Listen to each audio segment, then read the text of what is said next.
Jeff and Jeremy here. It's Dumbass of the Day, brought to you by Peterson's U-Cart. They're in A-Town. Avoid the big box stores. They are overwhelming. You don't want to waste your time there. Get that one-on-one service you can only get at Peterson's U-Cart. They're in Atascadero. They load, U-Cart, you save. How pathetic can some people be? Lots of people get divorced. Tons, especially these days. So many people get divorced these days. Now it's the people that stay married that really seem strange. 25 years, oh my God, what happened? Don't you know you can get out of it? Embarrassing though, my wife and I, we only lasted 3 years. We were supposed to be together until one of us died. I never even had a fever.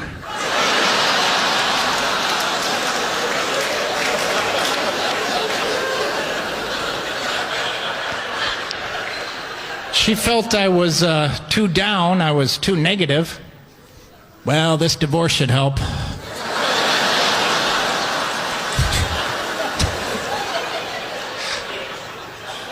She said I had changed. You ever hear that from your partner? You've changed. You didn't used to be like this. If I'd known you're going to be like this, Nick, I never would have gone to bed with you. Well, guess why I didn't tell you?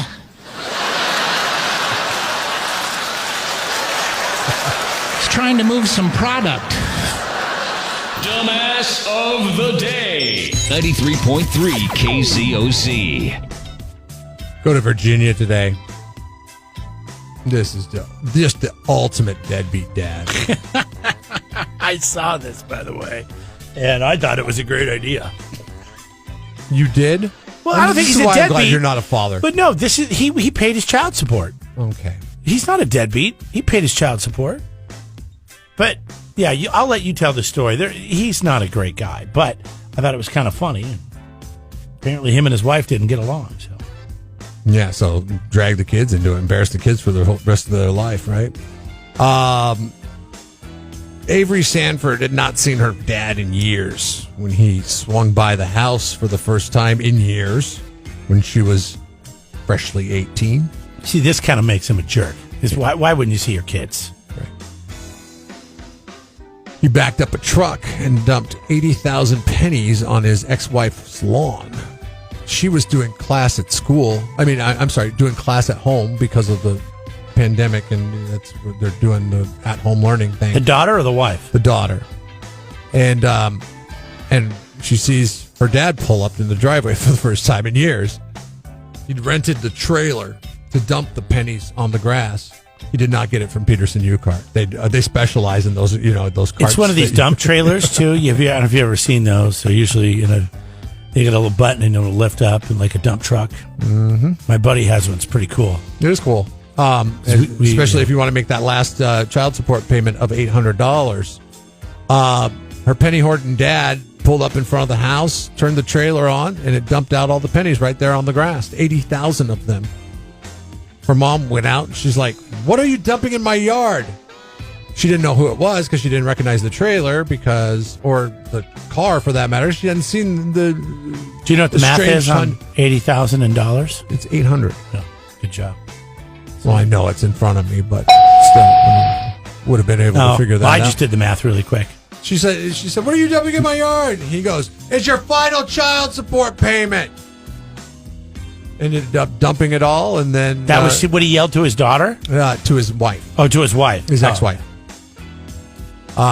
Divorces are messy and ugly. High school senior decided to take that last $800. Asked her mom, "You're not going to do anything with that money." She's like, "No, I'm not going to pick up 80,000 pennies off the yard." So her and her sister went out there and picked up every penny, and they're donating it to Safe Harbor, which is a domestic abuse center. So the dad, I'm guessing there's some underlying messaging there as to why they're delivering it to the abuse center. You think maybe he used to be abusive? Yes, absolutely, 100%, because that is abusive behavior in itself. This right there, behavior right? that he just, what's the word I'm looking for? Whatever. What he just did kind of leans to, yeah. He could have been that way, yeah. So the TV station catches wind of this story in Virginia, And they reach out to the father and said, hey, you want to tell us about this? And he told the station that he acted out of 18 years of pent-up frustration, and the last thing he wanted to do was push his daughter further away from him. Well, you haven't seen her in 3 years, and this is the first time you end up seeing her? You don't think this is going to push her further away, dude? Sounds like a liar, doesn't he? That's Weepe.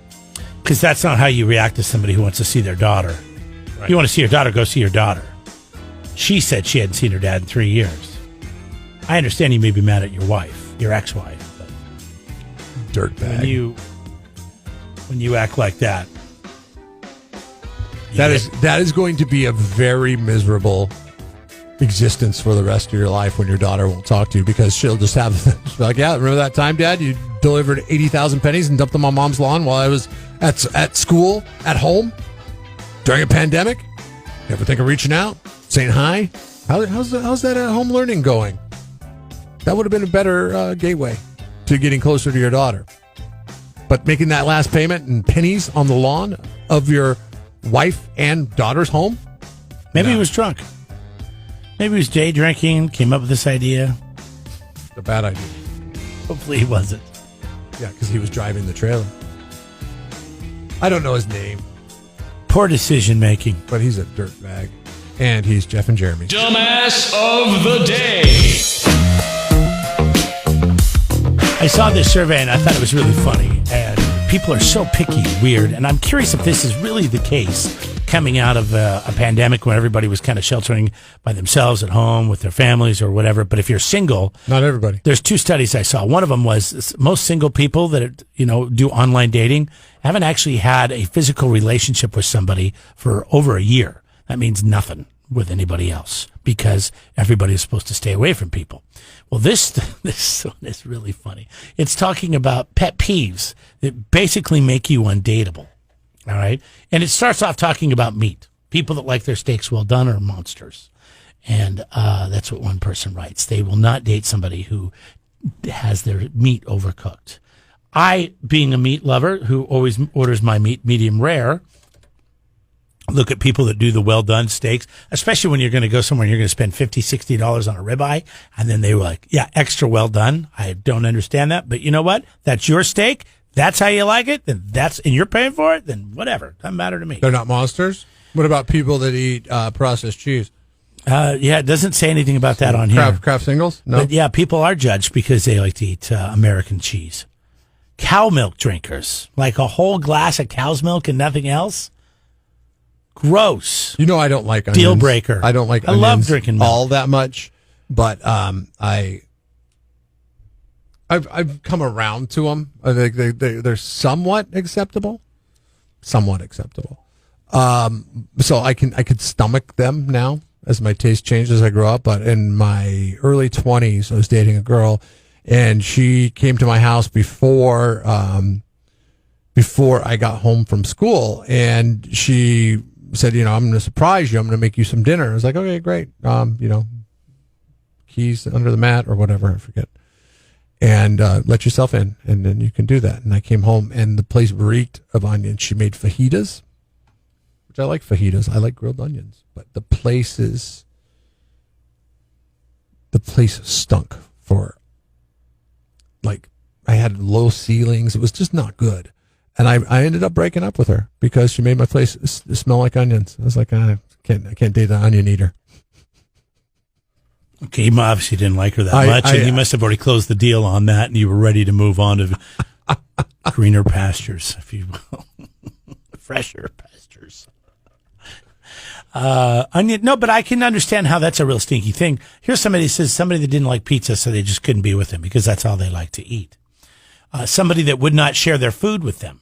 Now, I know you won't share your food, drinks, of anything with anybody, but what about when you were dating your wife? Did she ever ask you for something? If my wife ever, she doesn't though, because she's respectful. But in the beginning, she's respectful. I think I made it known pretty early. Hey, just so you know, if this is going to work out, don't you ever ask to have one of my French fries. Do you understand? Or you will be so yesterday's news. French fries, okay. She got the French fry pass. She's my wife. Well, I figured, like my wife. But if she used to take her fork and dip it into whatever it is I'm eating, like if I was eating, let's say I'm having a creme brulee for dessert.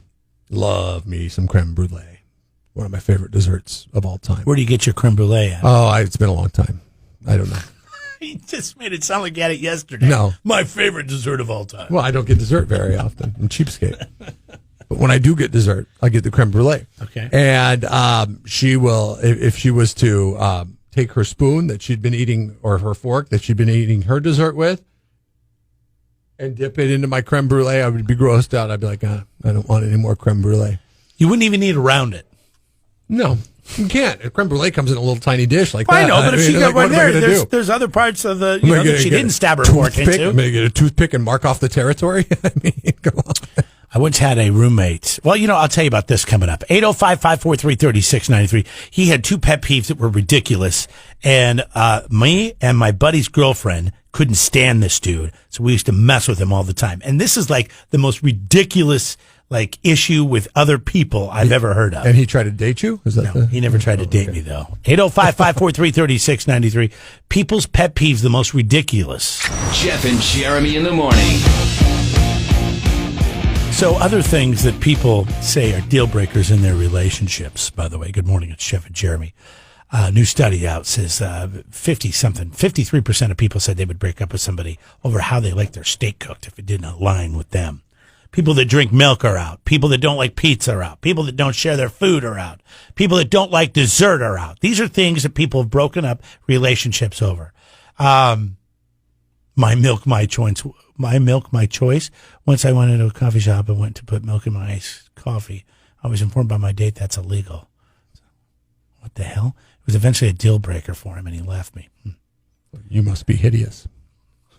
Because, I mean, that or that guy was the biggest jerk of all time. My roommate, Matt Peretta, we moved in together. We were buddies. We both liked Journey, and we would get a 6-pack or 12-pack of beer after the night had already been going, and we'd been having some drinks. We'd go down, and he had a pretty cool stereo system in his Nissan Sentra, because we were just out of high school. But he had like the bass and all the good stuff. All the money went into this cheap car. And we'd listen to Journey, and we'd sing and belt it out. We were drunk and all that kind of stuff. And so he was a good dude. We ended up decided that him, Brian, and I were all going to get a place together. Well, come to find out, Matt had a few pet peeves that he didn't like. Number one, no bare feet in the house. If you walked around barefoot, he would lose his damn mind. He couldn't stand to look at people's toes. You ever heard of something so ridiculous? Toes? I mean, normally it's a foot fetish, right? Not an anti-foot fetish. The thing is, we had to wear slippers or socks, or he'd start screaming and yelling. Unbelievable. Yeah, that's high maintenance. I mean, you can't. I mean, the other thing he hated, and I wish I had it in here. Do you still have that fork and spoon in here? Of course, you probably don't want to stick it in your mouth because Suzanne was on it, but he couldn't stand if you scrape the fork across your teeth after pulling something off of it when sitting down to eat. Number one, I don't know why we always ate together, probably because we were young and dumb. But we always used to try to eat together. We'd have house meetings that way. And there was always something with a fork, and I used to drag it across my teeth, and he would just take his fingers and just crinkle up this paper towel or napkin, whatever he had in his hand, and just look at me. And I was like, I can't stand that. I can't stand that either, though. I'm like, get over it, dude. All right? If we're going to live together, I may accidentally scrape this fork across my teeth sometimes. I just did it on purpose there, but I'm like, I don't do it on purpose all the time, but you need to get over it. Oh, I can't stand it. I'll just go to my room. My first stepdad used to love, he's a horse, okay? He used to love to eat carrots and apples. But he would eat apple, he'd eat apple like you. That's probably why I don't like the way you eat an apple. Because you take the biggest bite. Yeah, he would. Like, big crunch on there. You have to take it. It looks like when you see glaciers fall into the ocean in Alaska. That's what the size of the piece of apple that you're biting off. Like it's more than a bite, and you're biting off. It's like some kind of a task to bite off as big a piece as you possibly can. But then after doing that, he would also proceed to eat with his mouth open, with both that and carrots. It was like having a horse in the house. Drove me nuts to this day. can't listen to people eat apples and carrots, especially if they're going to eat it like stepdad John. Oh man, it was so gross. So gross. Ugh. Oh, it was just so loud.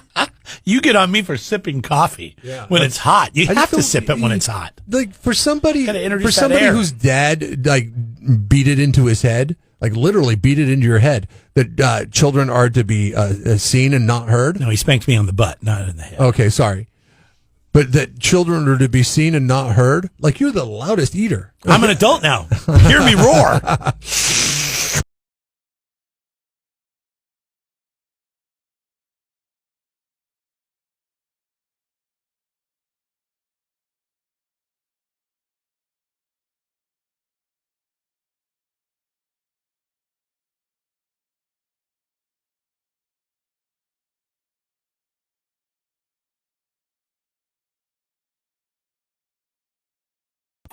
Subscribe to the Jeff and Jeremy podcast now on Apple Podcasts, Spotify, Google, and YouTube. It's your Central Coast commute-friendly podcast.